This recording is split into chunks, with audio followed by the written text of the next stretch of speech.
Muy bien, acá seguimos en la 95.3 Tiempo XFM. Hoy te decía cuando arrancamos el programa y también lo veníamos diciendo la semana anterior y a través de las redes sociales en la plataforma digital, una nota coordinada con el analista y consultor político de Corta la Bocha, Gastón Toro. Ya está en línea, así que lo saludamos en primer lugar. Hola Gastón, ¿cómo estás? Buen comienzo de semana, Gastón. Irina, buena semana para vos.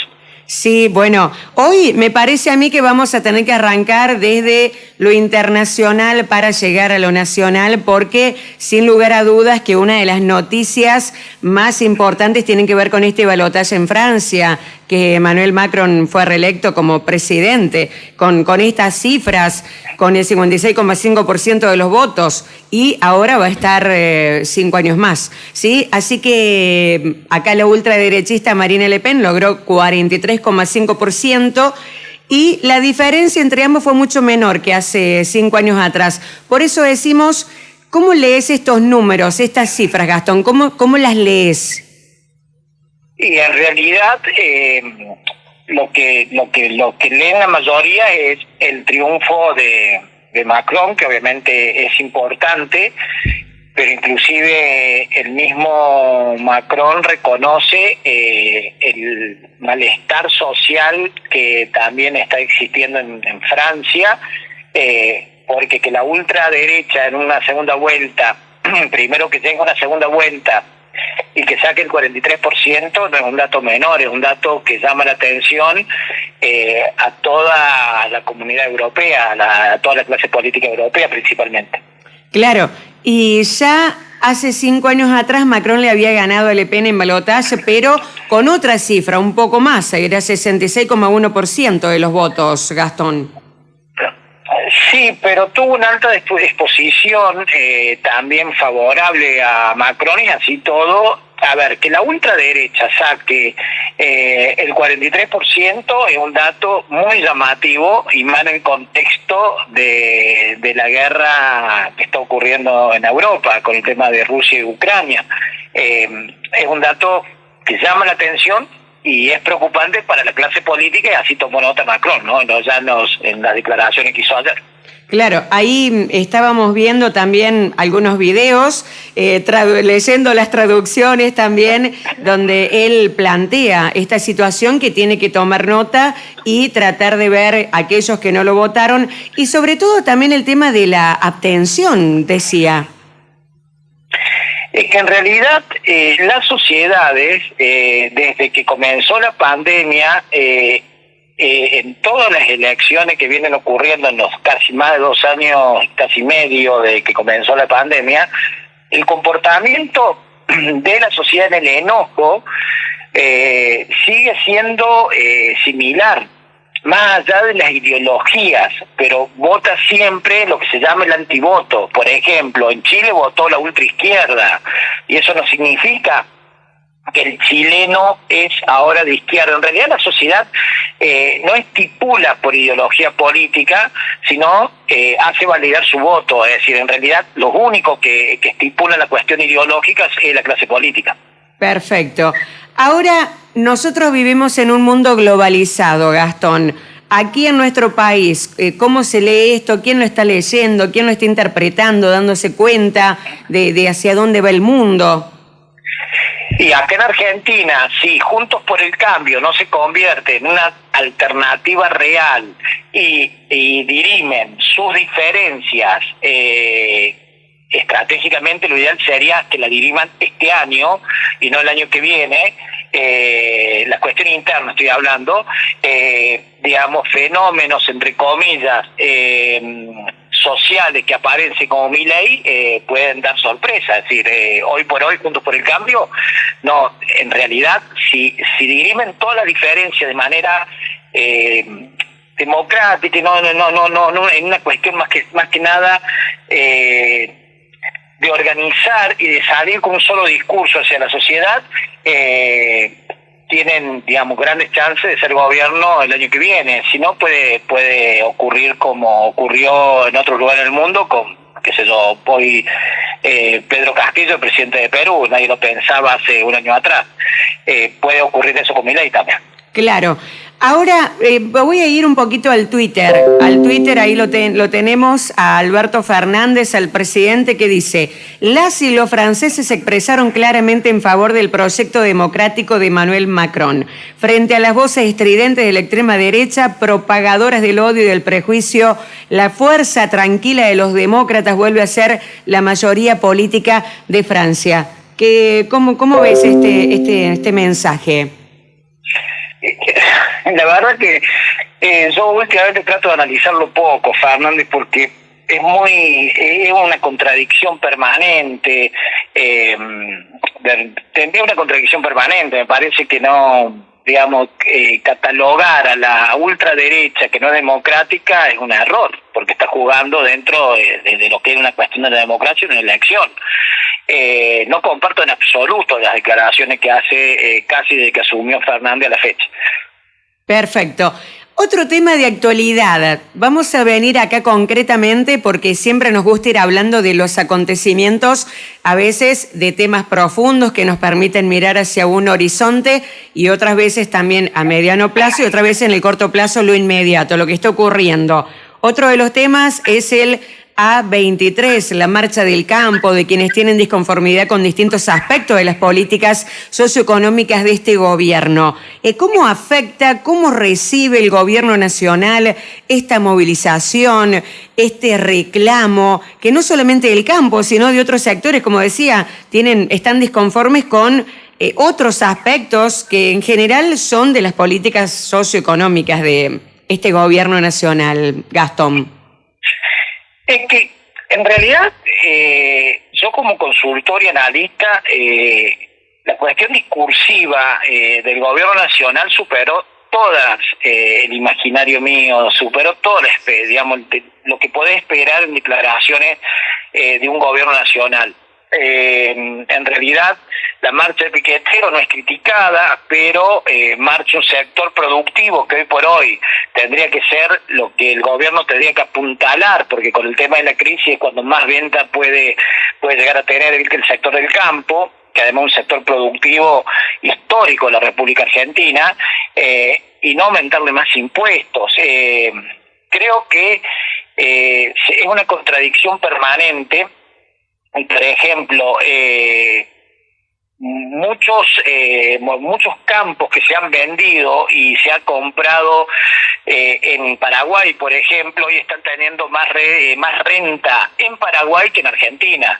Entonces, cuando hablan de un impuesto de renta extraordinaria, en realidad lo que está haciendo es que, y es muy peligroso, es que empresas que realmente puedan tener un ingreso mayor, que por ejemplo dicen renta extraordinaria, en realidad en dólares serían a partir de los 5 millones de dólares. Para una empresa multinacional no es mucho dinero eso, pero sí sería una alarma. Estamos hablando tanto a nivel agro, a nivel empresas de otros tipos, ¿no? En realidad es más factible irse, como está ocurriendo, a Uruguay o Paraguay que quedarse en Argentina. Entonces es muy peligroso la cuestión discursiva del gobierno nacional. Claro, por otro lado, lo que está así cada vez alarmando más a la gente, ya hace mucho, esto lo hemos hablado siempre, esto se habla todos los días, el tema de la inflación, Gastón, cada vez que hacemos una nota también lo tocamos acá, ahora vemos el peso ya no vale más, y también con mi marido que tiene su programa A Mi Manera, que a la mañana bien temprano, siempre dice, ahora en el último tiempo vamos hacia una inflación a los 3 dígitos, ¿no? Si seguimos en este camino, si empezamos a sumar todo, es tremendo lo que está ocurriendo. Entonces decimos, ¿cómo se resuelve el problema de la inflación? No se avisora absolutamente nada de un plan, un proyecto, una idea que nos lleve a seguir reduciendo esto, sino que ir empeorándose la situación. Eso es lo más preocupante. Y en realidad lo que está ocurriendo es lo que se ha dicho que iba a ocurrir hace 2 años atrás, cuando no tenías un plan y le das la máquina y subís impuestos y cargas carga impositiva e imprimís papel, moneda sin ningún tipo de respaldo y los das los IFE y das planes cuando no generas trabajo. Lo que pasó, el plan Platita del 2020, que el único plan Platita que ocurrió, porque inclusive el Banco Central de la Unión Europea fue para focalizar pymes en la pandemia, y por otro lado la pandemia en Europa no duró más de 60 días, lo que fue la cuestión de los cierres estrictos. O sea, acá tuvimos la cuarentena más larga y además un gobierno que emitió de manera irresponsable, y acá están las consecuencias, Silvina. Claro, venimos diciendo... Siempre, hace mucho que venimos diciendo, hace años ya que venimos diciendo acerca de las reformas estructurales que se requieren en este país. Ahora, lo que yo querría preguntarte, Gastón, tiene que ver con los momentos, ¿sí? Los momentos de cada gobierno, que ¿cuántas veces hemos hablado de decir, bueno, cuando entra un gobierno tiene que ejecutar un plan, una política de shock que sea realmente la que conduzca hacia un cambio sustancial y sostenido en el tiempo? Ahora, como estamos en el gobierno con los encontronazos que hay dentro de el gobierno nacional, después en este momento que nos encontramos, que ya pasaron 2 años, quedan 2 años todavía para seguir gobernando, es un momento para establecer un plan que genere credibilidad a la sociedad, porque también el tema de la credibilidad es importantísimo. En absoluto, es decir, el gobierno ya gastó todo, digamos, en realidad lo que acá la oposición sí se ve de manera responsable, que está tratando, y todo el mundo está tratando de lograr, es que este gobierno llegue al año y medio que le queda para terminar el mandato a Alberto Fernández, mientras por primera vez en la historia argentina vemos una interna dentro del PJ sangrienta.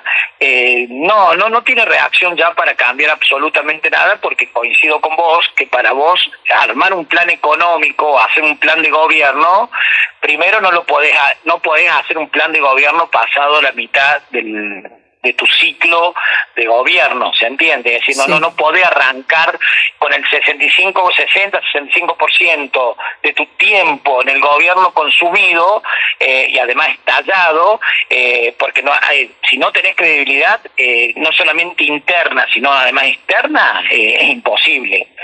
Hoy creo que Alberto Fernández se sostiene justamente porque está dentro del justicialismo y también por la cuestión de los sindicatos y los movimientos sociales, porque si hubiera sido otro gobierno, si alguien recuerda la historia, Armando de la Rúa por mucho menos salió en un helicóptero. Así que yo creo que lo que hoy tenemos que bogar todos los argentinos, que llegue al final de su mandato por respetar la cuestión democrática y que haya elecciones como corresponde el año que viene, pero no visualizo ni siquiera interés, ni siquiera reacción del gobierno, pero por otro lado tampoco habría aceptación, porque no tiene credibilidad este gobierno.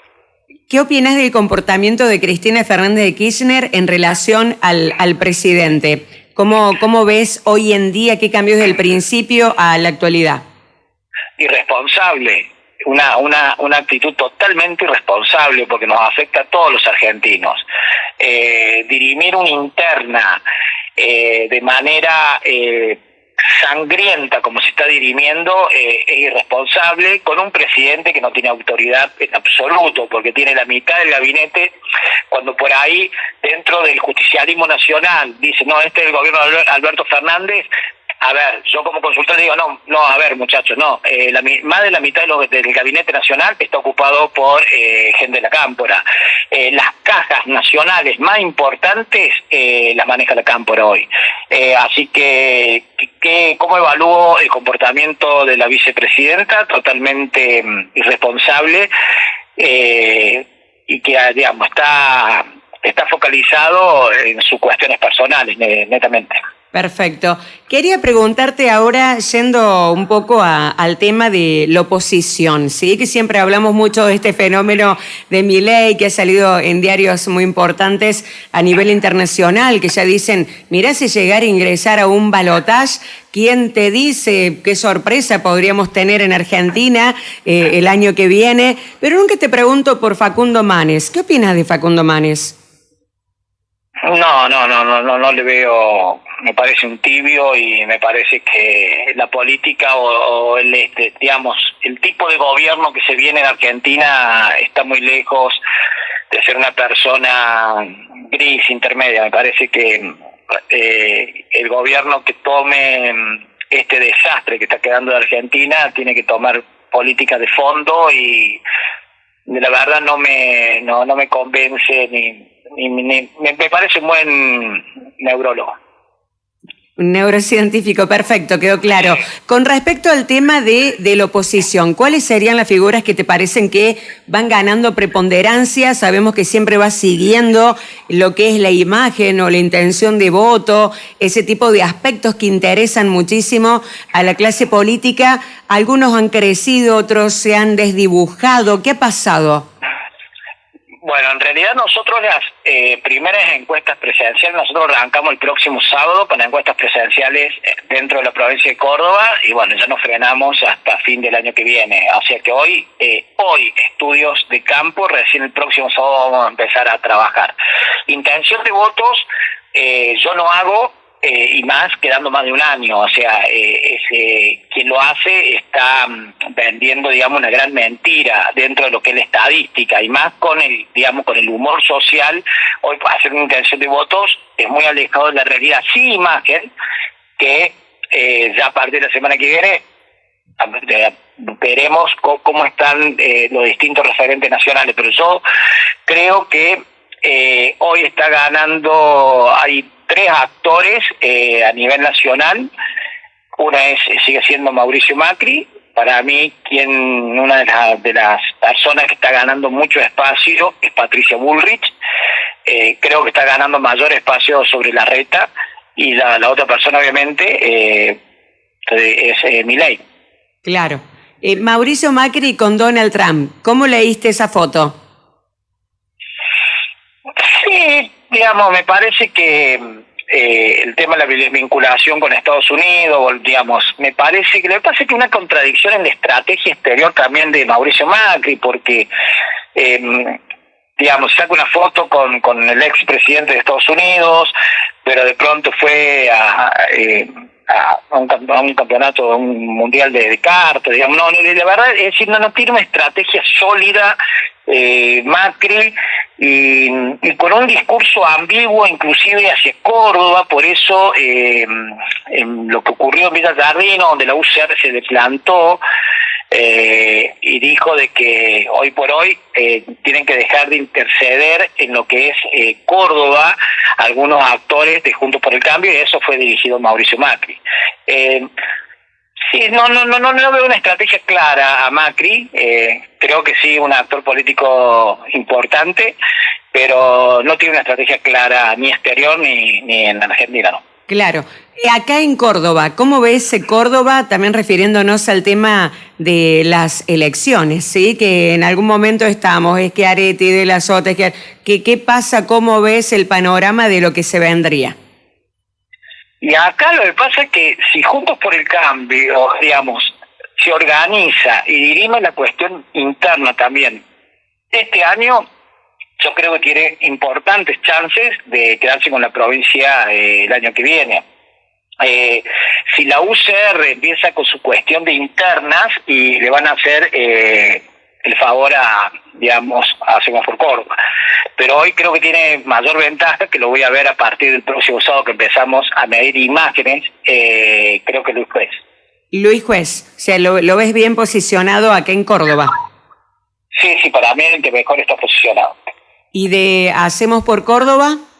Sí, Martín Garzola, no hay otro candidato a gobernador, y decir, más allá de que obviamente dentro del juego político Calvo o otros actores de la política del justicialismo cordobés tratan de ponerse en el juego como para, dentro de lo que es el movimiento político sabemos que es para negociar cargos, tanto en la lista de legisladores o, claro, digamos, poder cerrar la fórmula vicegobernador, pero en realidad lo único es Martín Larrot.